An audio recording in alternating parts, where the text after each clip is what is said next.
Você tem aquele cachorrinho em casa que dá trabalho para passear ou não obedece nada do que você fala?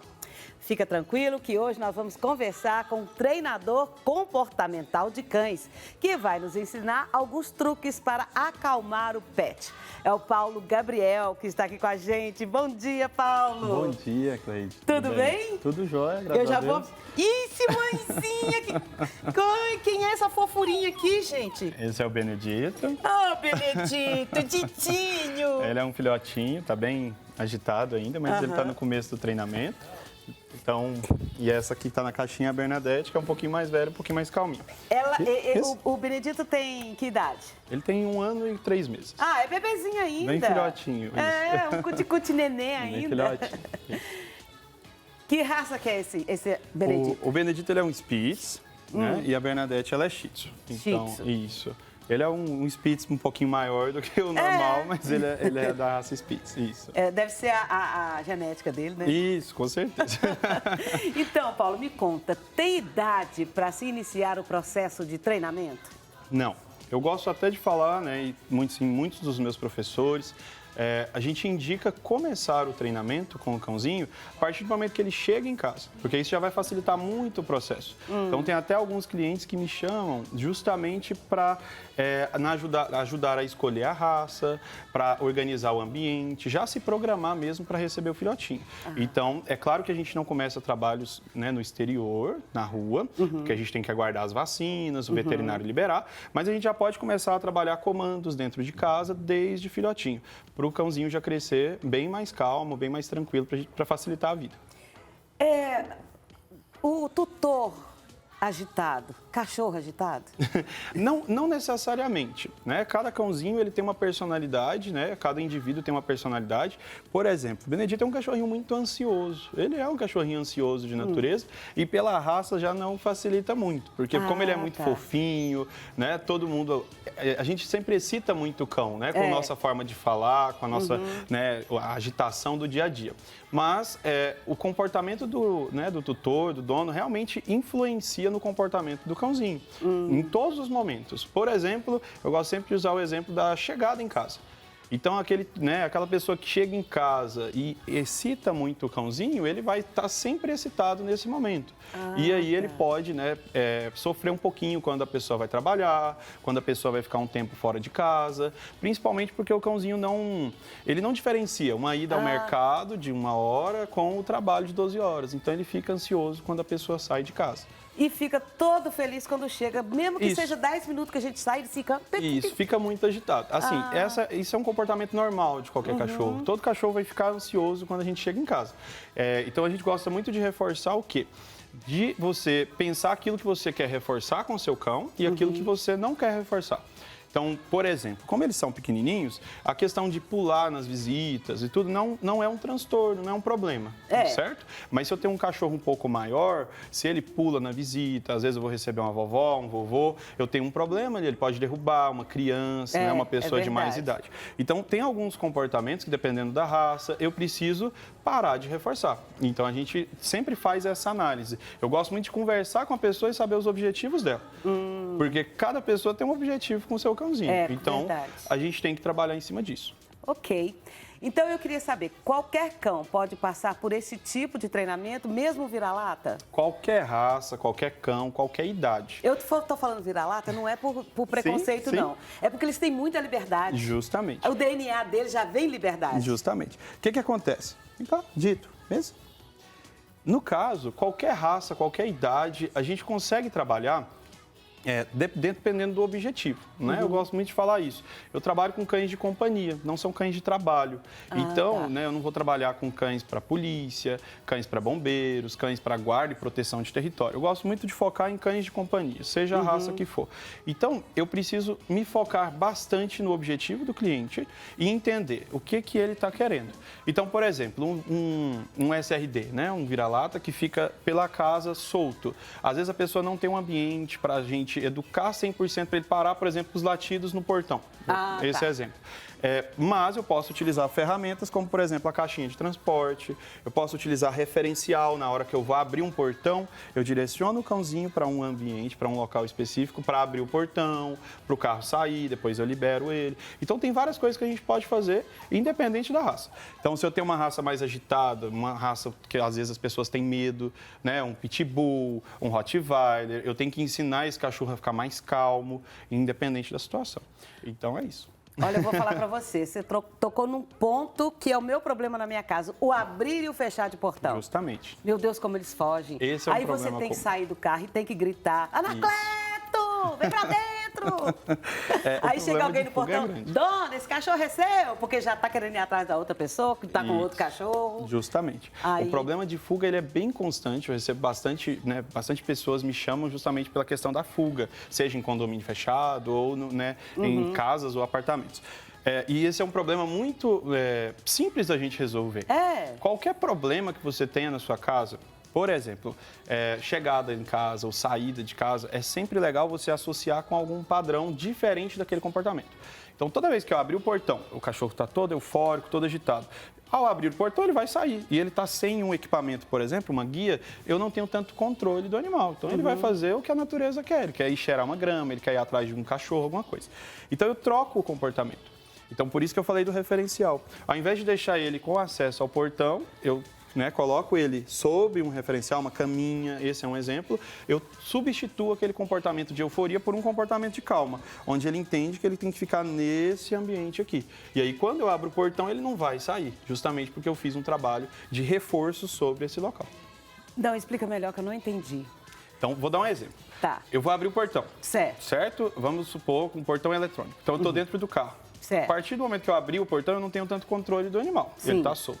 Se eu direciono ele para esse cantinho aqui e todo dia eu faço um trabalho diário de reforçar que aqui em cima é um lugar bom, que ele tem que ficar e aguardar um comando de liberação, dito, solto, ele entende que ele tem que ficar aqui até o comando de solto. Então, ele não vai ter como ir para fora, porque ele vai substituir esse comportamento por ficar aqui. Então, eu direciono, ó, dito, mesa, eu direciono ele para o referencial, deito. E na hora que eu quero liberar, dito, solto, eu libero ele. Então ele começa a entender um padrão. Então eu substituo um comportamento por outro. Agora Outra entendi. coisa muito importante na questão de fuga. Geralmente a gente tem aqueles portões grandes e ele tem uma entradinha pequenininha, certo? Sim. Muito importante a gente sempre sair com o cão para passear no portão pequeno. Porque quando eu abrir o portão grande, ele não vai entender que ali é a saída dele. Entendeu? Legal. Então são algumas coisinhas que a gente pode fazer, de alguns ajustes na rotina que vão facilitar no dia a dia. E quanto tempo que eu consigo fazer isso com o Anacleto, o meu cachorro? Então, eu gosto muito de falar que adestramento é igual aula de matemática, por exemplo. Eu sempre indico contratar um profissional que vai acelerar muito o seu processo, mas ele sozinho não vai garantir o resultado. Então, a gente tem que trabalhar diariamente. 5 minutinhos, 10 minutinhos, não precisa de muito tempo. Se você substituir o padrão desde o primeiro dia, toda vez que você abrir o portãozinho, direcionar ele para esse local, trabalhar isso aqui fora do portão primeiro. A gente tem que trabalhar sem o portão, sem distração, entendi. certo? Então, para conseguir um resultado mesmo, independente da situação, eu preciso trabalhar num ambiente mais calmo, no meu dia a dia. Vou dar um exemplo. Estou assistindo televisão. Ao invés de assistir a televisão e deixar o cachorrinho solto pela casa, eu posso adestrar ele. Então, enquanto eu estou assistindo uma série, alguma coisa ali na Netflix, né, por exemplo, eu coloco ele aqui em cima e ele está assistindo do meu lado, igual eu estou aqui agora. E aí eu vou trabalhando ele, certo? Eu posso utilizar petisco para reforçar. Então, quando ele fica aqui em cima, ele ganha comidinha. Então, eu faço uma coisa boa. Se eu jogar a comidinha fora e ele for pegar, o que eu posso fazer? Posso impedir ele de pegar a comidinha, que ele vai começar a entender que é aqui em cima que ele ganha. Tem? Esse? Então, ó, vou trabalhar com ele. Ó. Tá vendo? Quando ele subiu, eu dou o petisco. Se eu jogar o petisquinho aqui, ele vai querer pegar. Eu posso impedir, ó. Ele vem me procurar. Quando ele me procura, ele ganha o petisco. Ele começa a entender que não é lá fora que ele ganha aqui em cima. Então, eu posso usar várias artimanhas para facilitar o processo no dia a dia. Eu indico muito esse exercício, que é um exercício muito bacana e ajuda em toda situação. E é bem simples. Bem simples. A gente começa assim. O cão, ele aprende muito rápido. A questão é ele obedecer independente da situação. Então, a gente tem que trabalhar no dia a dia. Ó. Viu que ele saiu? Ó, tá procurando o petisco. Quando ele sobe, eu entrego o petisquinho para ele. Se eu jogar lá fora e ele for querer pegar, eu não deixo, eu só limito ele. Eu não preciso fazer uma correção, não preciso de nada. Ó, vou só limitar. Dito, mesa, olha só. Então, ó, eu posso esperar ele sentar. Para fazer o sento é bem fácil. Eu pego o petisquinho e subo acima do narizinho dele, ó. Ele vai sentar para procurar o petisco. Então, se eu jogar o petisquinho e ele não for, ele ganha recompensa. Muito bom. Olha que fofinho. Entendeu? Gente, esse é o Benedito. Você botou o apelido de Dito, né? Isso, esse é o Dito e a Dete. E se eu falar para ele assim, vem cá, Dito, ele vem? Isso. Geralmente eu gosto de trabalhar o comando de recall com o nome e um aqui. Tá? Então a gente vai trabalhar. Se você, ó, solto, se ele vai querer comer os petiscos que estão aqui no chão, mas se a gente chama ele, ó, Benedito, Dito, senta. Não, vem cá. Senta. Isso. Pra senhora chamar, chama ele. Dito. Dito. Benedito, chama Benedito. ele. Benedito. Vem cá, Benedito. Isso. Ô, Ditinho. A gente precisa... Levanta aqui pro pessoal de casa ver a gente melhor. A gente precisa trabalhar a questão de sempre fazer um padrão. Então, se eu chamo o cachorro sempre por um nome, ele começa a entender aquilo. E como eu falei, eu preciso reforçar. Eu não gosto de reforçar o cachorro fugir de mim. Por exemplo, se ele fugir pela rua e eu vou correr atrás dele, virou uma brincadeira de pique-pegue. Então, eu não gosto de reforçar esse comportamento. Então, eu gosto de reforçar quando o cachorro vem até mim. Então, eu posso pegar a guia. Olha só, como eu falo, a gente sempre pode usar o petisquinho para facilitar. Então, aqui eu estou fazendo isso no começo, sempre para ensinar o cãozinho. Então, para ele vir até mim, vem aqui, eu chamo ele. Quando ele vem, eu entrego o petisco. Se ele se afastar de mim, então, vem, eu chamo ele de novo. Benedito.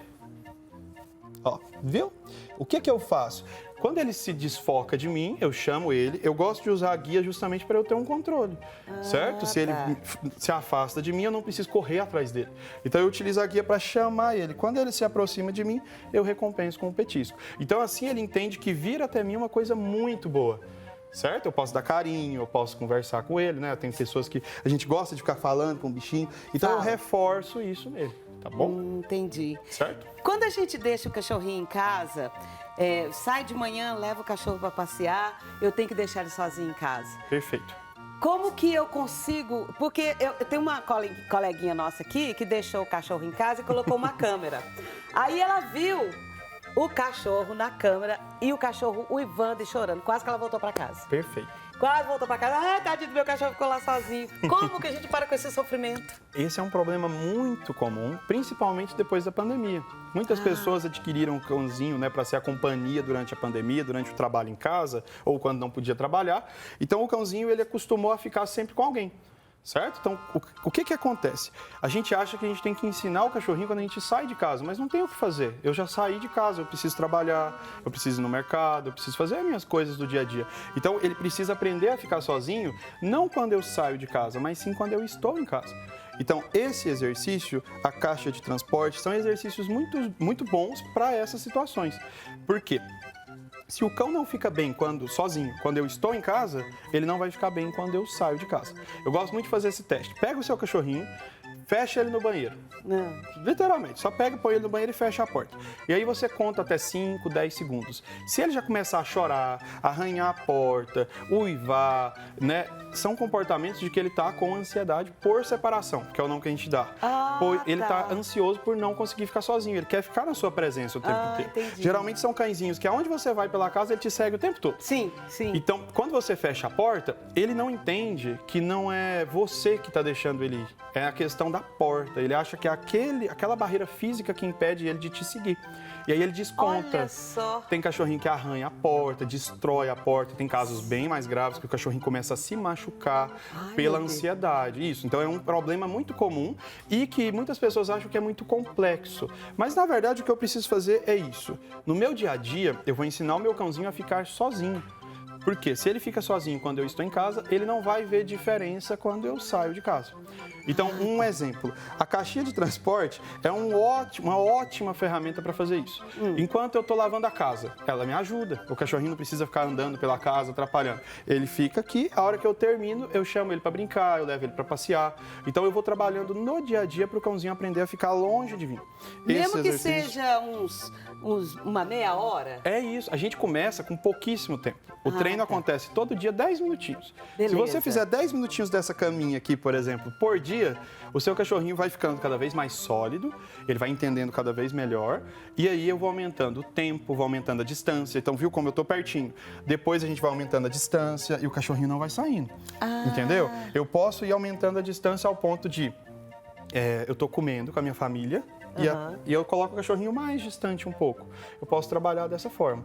E aí eu vou substituindo esse comportamento. Porque a gente quer o cachorrinho o tempo inteiro assim, ó. Dito, solto. Vem cá. A gente quer o cachorrinho o tempo inteiro aqui. Então eu vou assistir televisão, eu pego o cachorrinho e coloco ele aqui, ó, no meu colo. É muito gostoso, é muito bom. Só que a gente não pensa no momento quando a gente sai de casa, ele vai ficar sozinho. Não tem como ele ir em todos os lugares. Então eu preciso ensinar ele a ficar sozinho quando eu estou em casa também. Isso é muito importante, tá bom? Dito? Olha aqui. Mesa. É aqui? Fica de olho aí, viu, Anacleto? Nós chegando em casa, ó, tem uma conversa. Isso. É muito importante esse ajuste. Ontem mesmo eu atendi uma cliente que ela entrou de férias e ela falou, Paulo, eu vou voltar de férias, eu quero meu cachorrinho aqui, eu mudei para uma casa nova, mas ele não se adaptou, ele não fica sozinho. E aí a gente tem muitas pessoas que moram em apartamento, não tem como o cachorro ficar chorando, gritando por muito tempo. O síndico manda a gente embora. Justamente. Então, esses casos, eu sempre falo que a gente não pode ser muito extrema, né? Muito extremista. Sim. Eu tenho que ser racional. Se eu começar a colocar o cachorrinho dentro da caixa de transporte, ele vai chorar. Ele vai estragar a porta, não vai ser legal. Então é muito bom a gente começar a sempre fazer adaptação. Tá vendo como a Bernadette tá calminha? Sim. Ela tá calminha, ela aceita. Por quê? Ela entende que ela está ali porque é um desejo meu. Quando eu quiser liberar ela, ela vai sair. Então não é essa portinha que tá impedindo ela de sair. Ela tá ali por obediência. E a portinha tá até aberta, parece? Ela tá só com um filetinho, mas eu posso abrir e olha, ela não sai correndo imediatamente. Então é muito importante o cachorro entender que não é a barreira física que está impedindo ele, e sim a obediência, né? Ele entender que tem um momento para tudo. Então, se eu quiser liberar ela, né? Nesse caso eu tenho o comando de liberação, assim como na caixa de transporte. Aqui na mesinha, perdão. Ó, a portinha tá aberta. E ela tá de boa. E ela fica tranquila. Então é isso que é importante a gente fazer no dia a dia, tá bom? Vamos botar a Bernadette aí pro palco. Solta. Vem, na Viu o comando? Ai, ela olha. tá pegando um petisquinho. E agora eu vou fazer a troca. Dito, caixa. Vem. Licença, Dedé. Aí, ó. Aqui. Dedé. Caixa. Aqui. Você quer o petisco? O que eu gosto de fazer? Tá? Eu vou usar esse truquezinho para explicar. A caixinha tá aqui. Eu gosto até de começar com ela desmontada. Mas se a pessoa não quiser desmontar e quiser começar, eu posso pegar um petisco e direcionar. Ó, caixa. Vem. E ele pega o petisco lá dentro. É normal que quando ele saia, ó, ele vai sair procurando mais petisco. Então eu posso deixar. Ó, vou deixar ela livre aqui. Muito bom. Ela é mais calminha. Ele é mais filhotão, ela é mais calminha. Então, você pode ver que ele não saiu, justamente que eu já fiz bastante esse treino. Mas se for um cachorrinho que está iniciando, quando eu jogo o petisco, ele vai ficar doido saindo. Ele vai querer sair, certo? Então, o que eu faço? Eu deixo ele sair. Dito, solto. Ó, eu deixo ele sair. Vem cá. E eu vou direcionando. Caixa. Eu jogo o petisco lá dentro. Quando ele tentar sair, eu posso utilizar a portinha para sinalizar. Ó, não pode sair. Espera. Não pode sair. Tá? Então, é o que eu tô te falando, eu não preciso de agredir o cachorro, de judiar do cachorro, eu posso usar a minha inteligência. Toda vez que ele vai sair, eu fecho a portinha. Então, eu ensino ele de uma forma bem prática, ó, é para ficar aí. Quando ele fica, eu recompenso ele com mais petisco. Tá. Uma coisa muito legal com a caixa de transporte é você utilizar ela como o referencial de coisa boa dentro de casa. Sabe quando você compra aquele osso, aquele brinquedo novo, né, que o cachorrinho tá doido querendo brincar? Eu começo a oferecer tudo aqui dentro. Até a comida é bom você dar dentro da caixa de transporte. Porque o cachorrinho entende que aqui é o cantinho dele, é um lugar agradável, é um lugar que ele ganha comida, de recompensa. Então facilita muito o processo. Se aqui for um lugar ruim, que eu já vejo muitas pessoas que fazem isso. Quando ele faz bagunça, eu tranco ele no banheiro. Quando ele faz bagunça, eu ponho ele na caixa de transporte. Aquilo ali não é legal. Então o cachorro não vai querer ir pra lá. Não associa como uma coisa boa. Certo? Então tem que preparar um ambiente satisfatório para ele se sentir bem. Ninguém gosta de um lugar que eu vou para lá só para coisa ruim. É verdade. Então eu tenho que associar com coisas boas. Pode ver que, ó, mesmo ele tá com vontade de sair, mas ele fica esperando o comando. Então, dito, solto. Ele espera o comando. Então são coisas simples, né, que eu falo isso. Que facilita o dia a dia, né, de casa. Porque o cachorro, quando ele é muito danado, como o Anacleto, que a batata dele tá assando, o que acontece? eu tento trancar dentro de casa porque chegou visita, é aquilo que você disse, né? Pula em cima e não tem jeito, porque ele acha que é uma novidade. Justamente. E a gente fica estressado, não faz isso, e grita, ele não vai entender. Isso. A minha ideia de adestramento, que me fez, né, apaixonar pelo adestramento, que eu comecei com eles. Eu tive problema como todo mundo tem. E eu via muito conteúdo no YouTube, via vídeos de diversas pessoas dando sugestões. Esse daqui, por exemplo, quando mudou para o apartamento, entrou lá em casa, barulho no hall, as pessoas chegando, começava a latir. Aí eu via adestrador falando para chacoalhar uma garrafinha, para fazer psil, quando ele calar a boca, eu vou dar um petisquinho. Mas nada servia. Então eu comecei a ter problema cada vez mais grave. Foi piorando, xixi, cocô no sofá. Aí começa aquela coisa que fica insustentável. Então, o que eu falei? Não, eu preciso dar um jeito. Eu preciso fazer alguma coisa. Foi quando eu comecei a estudar. E aí, o que é a minha ideia? Desde sempre foi essa. Ajudar as pessoas a resolverem esses problemas em casa. Então, eu não preciso ter aquele cachorrinho perfeito, que faz tudo na hora certa. Eu tenho que achar o meu ponto de equilíbrio onde o meu convívio fica bom com o meu cão. Então, eles não são perfeitos. Eles estão cheios de probleminhas. Mas eu também não sou perfeito, mas eu convivo com eles de uma forma que é prazerosa, que é tranquila, que não é um transtorno no meu dia a dia. E você é sabido, né? Não. Porque eu tô só no começo ainda. Não, sabe por quê? Porque você sentiu o feeling ali na hora e você desenvolveu uma coisa com os seus cães para ajudar as outras pessoas e ganhar uma graninha com isso. Com certeza, uma renda extra bem bacana trabalhar com adestramento. E é uma coisa que eu gosto muito, porque os animaizinhos, todos, né? Quem não, cachorro, eu sou apaixonado em cachorro, mas eu nunca tive muitos cachorros, nunca tive tantas raças. Então foi um universo muito novo para mim, tudo isso. Mas é uma coisa que eu gosto muito de passar conhecimento. Então, eu fui professor por muitos anos e o adestramento, eu entendo que ele é uma forma de ensinar as pessoas. Então, muitas das vezes, eu vou uma vez na casa da pessoa e a pessoa já fica super satisfeita porque aprendeu o que tem que fazer no dia a dia. E é isso que a gente precisa fazer. O seu Instagram tá aí na tela, gente? A gente precisa tá lá, ó. Tá lá? Tá lá? Não, qual que é? É @cãomigoadestramento. @cãomigo. Cãomigo. Migo, isso. É um joguinho com cão amigo. É isso mesmo, cão-migo adestramento. Tá Paulo, bom? olha, foi muito bom você ter vindo aqui. Obrigada pela sua gentileza de compartilhar com a gente. Eu que agradeço a oportunidade de vir falar um pouquinho aqui com vocês. Muito obrigada. Espero ter ajudado. Com certeza ajudou e muito. Tá bom?